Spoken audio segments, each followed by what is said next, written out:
नमस्कार, आप देख रहे हैं देश प्रदेश और आपके साथ मैं हूं दिव्यदर्शनी। उत्तराखंड में जल्द लागू होने वाले यूनिफॉर्म सिविल कोड को लेकर कांग्रेस के पूर्व प्रदेश अध्यक्ष गणेश गोदियाल का बयान सामने आया है। पौड़ी पहुंचे गणेश गोदियाल ने कहा कि सरकार बेरोजगारी, महंगाई और भ्रष्टाचार समेत बदहाल स्वास्थ्य व्यवस्थाओं के मुद्दे से जनता का ध्यान हटाने के लिए इस कानून को ला रही है और अपनी पीठ खुद ही थपथपा रही है। गोदियाल ने कहा कि कानून लागू होने के बाद इस कानून के बारे में कांग्रेस अपने विचार रखेगी, लेकिन सरकार को बेरोजगारी, महंगाई को रोकने और मूलभूत सुविधाओं को बेहतर करने पर भी ध्यान देना चाहिए। वहीं केदारनाथ उपचुनाव को लेकर गोदियाल ने कहा कि कांग्रेस की पकड़ केदारनाथ पर अच्छी है। कांग्रेस हाईकमान जिसे भी टिकट देगी, पार्टी एकजुट होकर उसे जिताने का काम करेगी। केदारनाथ में पार्टी की स्थिति काफ़ी मजबूत है। अगर हम लोकसभा के आंकड़ों से कंपेयर करें तो भी आपको ये प्रतीत होगा कि केदारनाथ में हम ठीक ठाक स्थिति में तब भी थे। तो अब विधानसभा में तो हम और अच्छी स्थिति में हैं। मैं केदारनाथ से ही आ रहा हूँ, मतलब केदारनाथ विधानसभा क्षेत्र से आ रहा हूँ, और वहाँ पर परसों जब हमने बैठक रखी तो पार्टी के तमाम दावेदारों ने ये संकल्प लिया कि हम सब मिलकर कांग्रेस के अधिकृत प्रत्याशी को जिताएंगे। हम दावेदारी कर रहे हैं, सबने कहा हम दावेदारी कर रहे हैं। हम ये समझते हैं कि हम इस स्थिति में हैं कि हम चुनाव लड़ सकते हैं, इसलिए हम दावेदारी कर रहे हैं। और अगर पार्टी ये तो तय है कि एक ही को टिकट मिलेगा, तो जिसको भी टिकट मिलेगा हम उसके साथ हैं, पार्टी के साथ हैं। 25वें राज्य स्थापना दिवस को धूमधाम से मनाए जाने को लेकर जिला प्रशासन ने तैयारी शुरू कर दी है। डीएम आशीष चौहान ने कलेक्ट्रेट सभागार में संबंधित अधिकारियों के साथ तैयारियों को लेकर बैठक की, जिसमें उन्होंने संबंधित विभागों के अधिकारियों को राज्य स्थापना दिवस की सभी तैयारियां समय पर पूर्ण करने के निर्देश दिए। उन्होंने कहा कि शहीदों को एजेंसी चौक शहीद स्मारक में श्रद्धांजलि अर्पित की जाएगी, जिसे लेकर नगर पालिका को शहीद स्मारक के साथ ही शहर में साफ सफाई करवाने के निर्देश दिए गए हैं।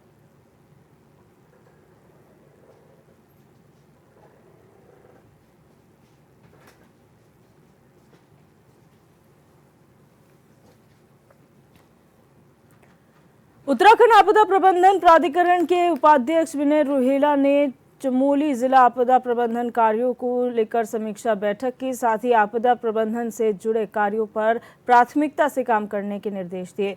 इस दौरान उन्होंने वन्य जीवों के साथ मानव संघर्ष को रोकने के लिए प्रभावी कदम उठाए जाने के लिए वन विभाग के अधिकारियों को निर्देश दिया।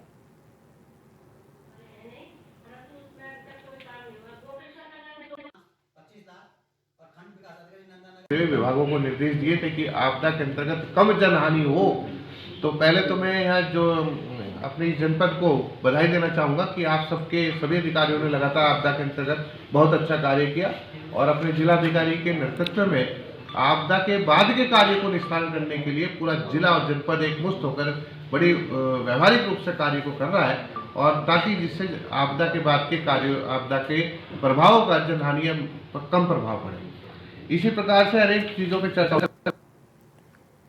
त्योहारी सीजन को देखते हुए रानीखेत में संयुक्त मजिस्ट्रेट एक्शन मोड पर हैं। इसी के चलते संयुक्त मजिस्ट्रेट ने रानीखेत में शराब की दुकानों पर छापेमारी की, जिससे कारोबारियों में हड़कंप मच गया। संयुक्त मजिस्ट्रेट राहुल आनंद ने बताया कि काफी वक्त से शराब की ओवर रेटिंग को लेकर शिकायतें आ रही थी, जिसे लेकर मजखाली और रानीखेत की शराब की दुकानों में छापेमारी की गई और दुकानों में ओवर रेटिंग पाई गई, जिसके बाद जिला आबकारी अधिकारी और क्षेत्रीय आबकारी अधिकारी को मामले में कार्रवाई के निर्देश दे दिए गए।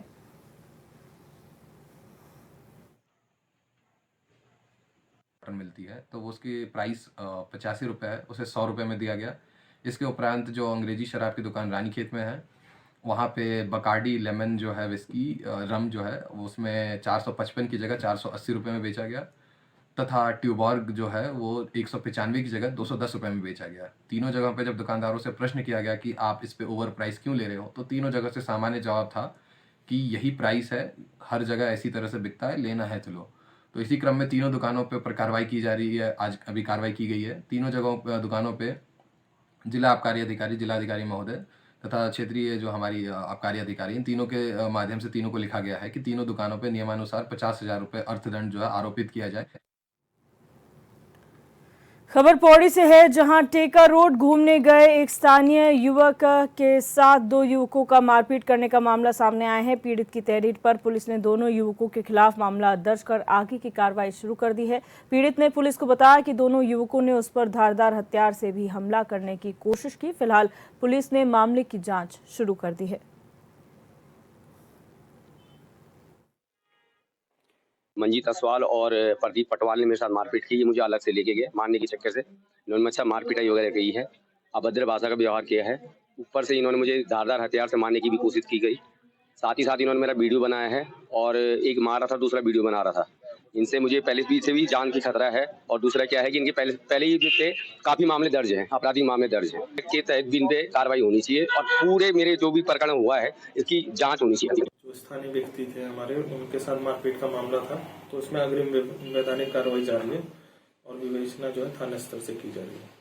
देखिए, तहरीर के अनुसार जो रेलेवेंट सेक्शन थे BNS के, उनके अंतर्गत मुकदमा पंजीकृत है और अभी अग्रिम विवेचनात्मक कार्रवाई में अगर कुछ प्रकाश में आता है कि धारदार हथियार या जो भी अन्य धाराएं होंगी उनकी बढ़ोतरी की जाएगी। बढ़ते हैं आगे। बद्रीनाथ धाम की यात्रा के समापन में अब 3 हफ्ते का ही वक्त बचा है।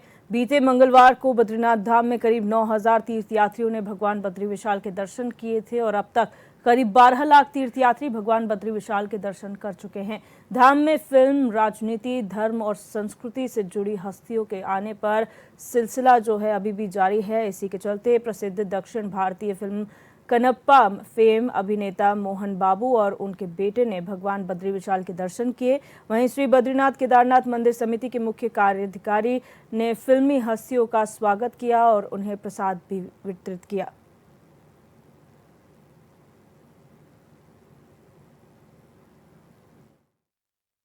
And Arpit, he acted in my movie as a villain, and he acted in Mahabharat Duryodhan.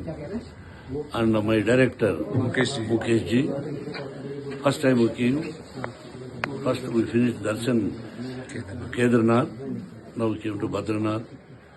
Very nice, the people are very nice. Yesterday I met our chief minister. He is a wonderful guy. He is an extraordinary good person, dynamic person. Thank you. You people are very nice. Had extraordinary darshan. The people are very nice, very nice, very nice. पहली बार सौभाग्य मिला बद्रीनाथ धाम आने का और बहुत बहुत आनंद आया। और मंदिर समिति की जो व्यवस्था है वो मतलब शब्दों में कहा नहीं सकता, बहुत बढ़िया व्यवस्था है और बहुत अच्छा लगा। धन्यवाद। खबर रामपुर से है, जहां एक बार फिर आजम खान की मुश्किलें बढ़ती नजर आ रही हैं। इस बार आजम खान और उनके परिजनों का नाम शत्रु संपत्ति के मामले में सामने आया है। आजम खान के परिजनों के साथ ही कुल 9 लोगों के नाम इसमें सामने आए हैं।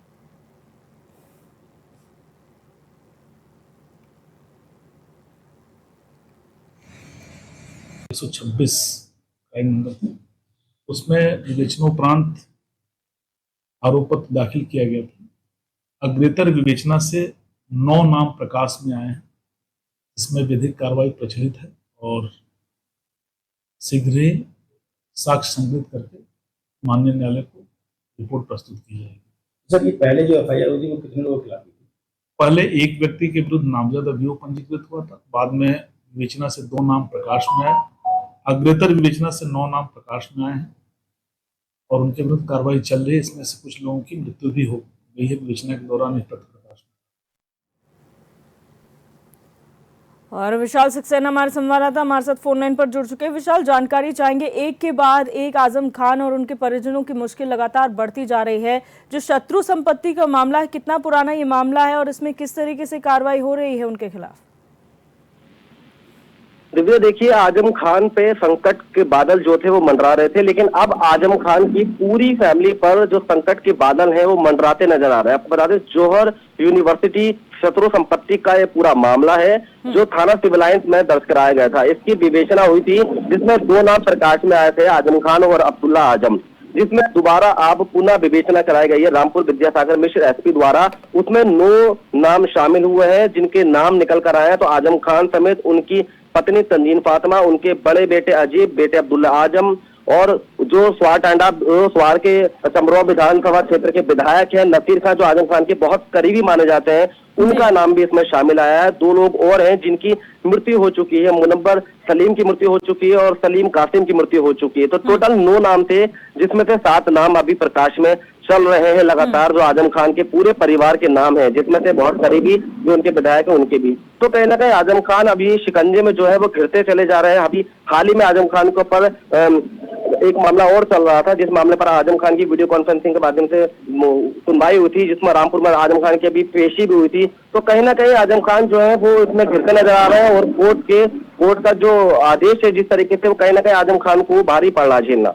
जी, बहुत शुक्रिया जानकारी के लिए विशाल।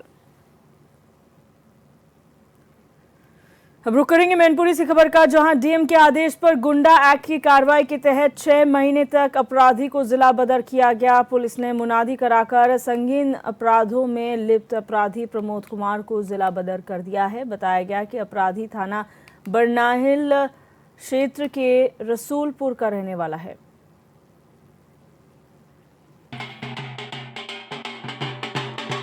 प्रमोद कुमार उर्फ पीके पुत्र जगदीश, जो निवासी रसूलपुर के रहने वाले हैं, थाना बरनाहल में माननीय जो जिलाधिकारी महोदय ने गुंडा एक्ट की तहत कार्रवाई करते हुए इनके जो है जिला बदर कार्रवाई किया है। अभी 6 माह तक इस जिले में नहीं आ पाएंगे। 6 माह के भीतर अगर ये जिले में आएंगे तो पुनः इनको पकड़ के विधि कार्रवाई की जाएगी। इनके खिलाफ 3 संगीन अपराध हैं। उन्हीं अपराधों के विरुद्ध में जो है विधि कार्रवाई की गई। रायबरेली में जिला और सत्र न्यायालय ने नाम बदलकर युवती से दुष्कर्म करने वाले अभियुक्त को जज ने सजा सुना दी है। जज ने अभियुक्त को 10 साल की सजा सुनाते हुए 20,000 रुपये का जुर्माना उसके पर लगाया गया है। और आपको बता दें कि मामला 2021 का है, जहां लालगंज में रहने वाली युवती की मजबूरी का फायदा उठाकर युवक ने उसके साथ दुष्कर्म की वारदात को अंजाम दिया था।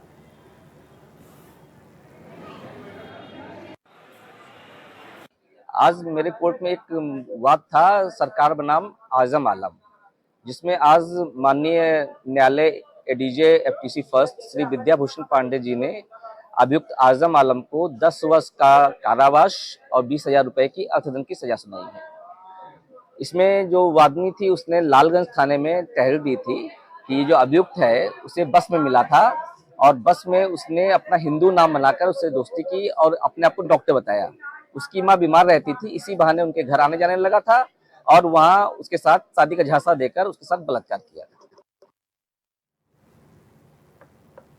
एटा के नगर थाना क्षेत्र में शिकोहाबाद के पास पुराने मकान को तोड़ते वक्त मकान गिर गया, जिसकी वजह से वहां काम कर रहे कई मजदूर मलबे में दब गए। मौके पर पहुंची रेस्क्यू टीम ने स्थानीय लोगों की मदद से 4 मजदूरों को मलबे से बाहर निकालकर अस्पताल में भर्ती कराया, जहां 2 घायलों का इलाज जारी है, जबकि एक की मौत हो चुकी है।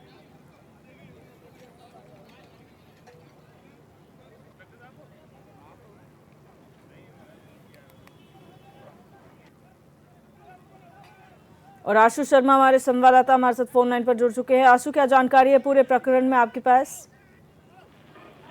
जी बिल्कुल त्रिवेणी, आपको बता दूं ये पूरा मामला एटा के शिकोहाबाद रोड का है, जहां पर एक जर्जर मकान पर तोड़ने की काम चल रहा था। वहीं पर तोड़ते वक्त आधा दर्जन लोग थे जो कि मलबे में दब गए, गिर गया था, क्षतिग्रस्त हो गया था। वहीं पर सारी जानकारी जब प्रशासन को पता चली तो मौके पर कोतवाली नगर पहुंचकर रेस्क्यू ऑपरेशन जारी कराया गया। 2 जेसीबी मौके पर पहुंची थी, जिसमें 3 लोगों की हालत गंभीर ज्यादा थी, जिसमें एक व्यक्ति की मौके पर ही मौत हो गई, जिसको 3 लोगों को हायर सेंटर रेफर कर दिया गया। जी, ये जो पूरा प्रकरण है, ऐसे कितने क्षेत्र में जर्जर मकान है जो कभी भी हादसे का सबब बन सकते हैं? जी बिल्कुल, आपको बता दें ऐसे काफी ज्यादा मकान है जिसमें लोग क्या करते हैं, पुराने मकान होते हैं और उसको बनाने के लिए तोड़ने का काम शुरू किया जाता है। वहीं अगर प्रशासन की तरफ से बात की जाए तो इस पर तोड़ने के लिए या उसको मकान को डेवलप करने के लिए प्रशासन द्वारा परमिशन ली जाती है, लेकिन वहीं पर STM से जब वजन लिया गया था तो उन्होंने साफ तौर से कहा था कि जब मकान तोड़ने की बात हो रही तो इनमें कोई परमिशन नहीं लेता है, हमारे द्वारा इस मकान पर कोई परमिशन नहीं ली गई थी। ऐसे आए दिन हादसे होते रहते हैं। जी, बहुत शुक्रिया जानकारी के लिए आशु।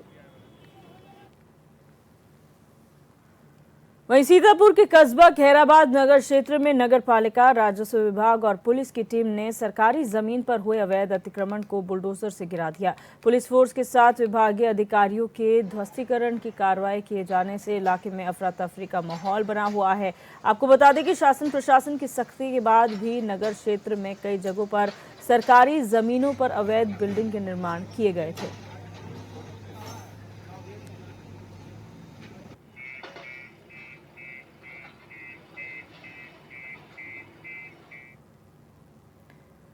मुजफ्फरनगर के खतौली कस्बे के युवाओं में रील बनाने का नशा बढ़ता जा रहा है। रील बाजों पर लगाम लगाने के लिए रील शूट के दौरान स्थानीय लोगों ने रील बाजों को पकड़ लिया, जिसके बाद रील बनाने वाले युवकों ने रील कैमरा एक्शन दिखाकर अपनी जान छुड़ाई और फरार हो गए, जिसका वीडियो अब सोशल मीडिया पर वायरल हो रहा है।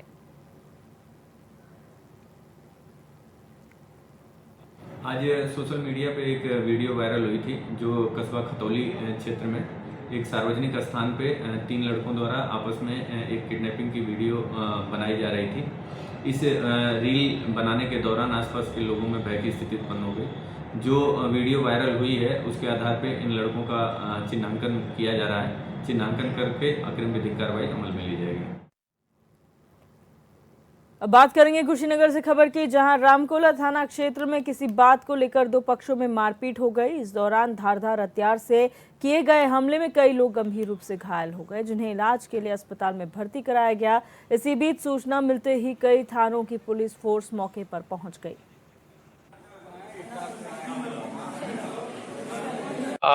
2 पक्षों में बच्चों में पहले विवाद हुआ था और उसके बाद उनके परिवार के सदस्यों के बीच में विवाद हुआ। 7 लोगों को चोट आई थी, उसमें से एक की हालत थोड़ी गंभीर थी तो उनको डिस्ट्रिक्ट हॉस्पिटल रेफर किया गया। यहाँ हम लोगों ने उनको देखा है, वो कोई खतरे की बात नहीं है, समुचित इलाज उनको दिया जा रहा है। प्लान बनौले मार दूसरे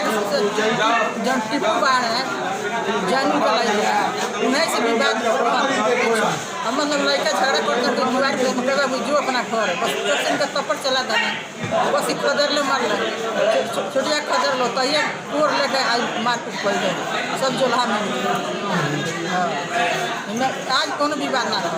मुकेश को जैसे बैठल गुमटी के लगे छुरे मारे लगल सब जोल्हा पूरा रहा जानू का लड़का रहा अलहम का लड़का रहा। थाना रामकोला के रामपुर बघा गांव में यहाँ सूचना प्राप्त हुई थी कि बच्चों के विवाद में बड़े के बीच में लड़ाई हो गई थी। 112 के माध्यम से जब सूचना प्राप्त हुई तो तत्काल हम लोग पूरा पुलिस फोर्स के साथ में यहाँ गांव पे पहुंचे हुए हैं। शांति व्यवस्था यहाँ कायम है। कुछ लोगों को चोट आई है, उनको इलाज हेतु अस्पताल में एडमिट करा दिया गया है। वैधानिक कार्रवाई अग्रिम कराई जा रही है। फोर्स लखनऊ के जानकीपुरम थाना क्षेत्र अंतर्गत बिठौली क्रॉसिंग के पास पुलिस की कमलेश तिवारी नाम के एक बदमाश के साथ मुठभेड़ हो गई, जिस दौरान पुलिस की गोली लगने से बदमाश घायल हो गया। बताया गया कि कमलेश तिवारी पर 28 आपराधिक मुकदमे दर्ज हैं।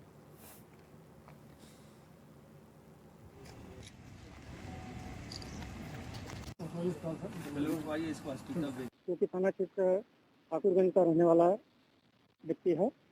इसके साथ ही जो इसका एक साथी था, मौका का फायदा उठाकर भागने में सफल रहा है।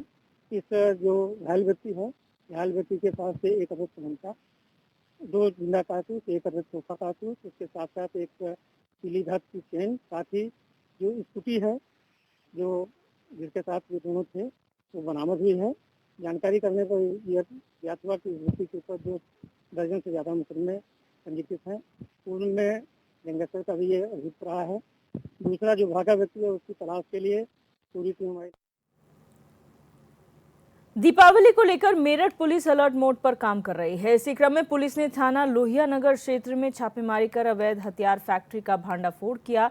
मौके पर पुलिस ने बने और अधबने अवैध हथियार बरामद किए हैं। इस दौरान हथियार फैक्ट्री चलाने वाले बदमाश से पुलिस की मुठभेड़ हो गई, जिस दौरान बदमाश गोली लगने से घायल हो गया।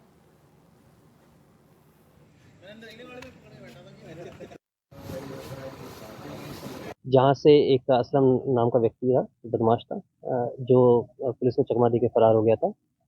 आज देर शाम थाना लोहिया नगर पुलिस को मुखबिर खास से सूचना मिली कि ये कुछ अपना जो शस्त्र थे वो इनको डिलीवर करने के लिए चिनौरी पुलिया के पास आएगा, और इस सूचना के आधार पर पुलिस द्वारा यहाँ की घेराबंदी की गई थी। अपने आप को घिरता देख इसने पुलिस पर फायर कर भागने का प्रयास किया है, जिसकी जवाबी कार्रवाई में इसके पैर पे गोली लगी है।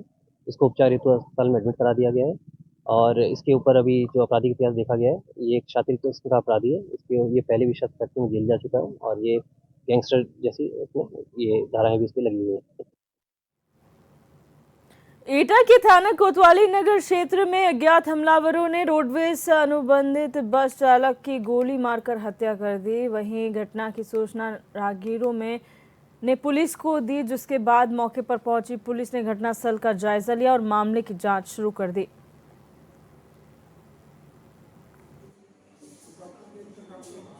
प्राप्त हुई है, कोतवाली नगर का मामला है। किदवई नगर का रिवाड़ी मोहल्ला है। एक व्यक्ति जो है बबलू कश्यप कहा जाता है, जिसकी उम्र लगभग 45 वर्ष के करीब है, जो कि प्राइवेट अनुबंधित बस में सुविधा पे जो है ड्राइवर भी है। अपनी गाड़ी खड़ी करके जा रहा था। घर से लगभग 50-60 मीटर की दूरी पर जो है वही गोली मारी गई। रायबरेली में दीपावली के पर्व को लेकर आबकारी विभाग अलर्ट मोड में नजर आ रहा है। अवैध कच्ची शराब को लेकर 6 टीमें गठित की गई हैं। साथ ही अलग अलग थाना क्षेत्रों में गठित टीमें कार्रवाई भी कर रही हैं।